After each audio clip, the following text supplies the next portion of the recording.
sa'yo, aking mahal. Imposible.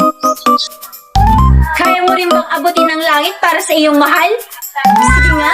Ngunit bago mo ito abutin, ay alamin muna natin kung anong uri ito ng tayutay. Tara, samahan mo ako.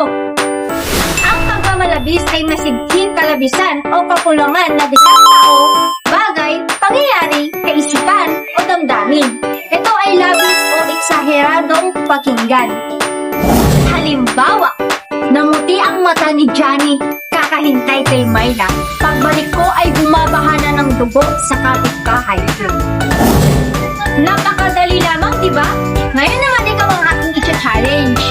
Gumawa ka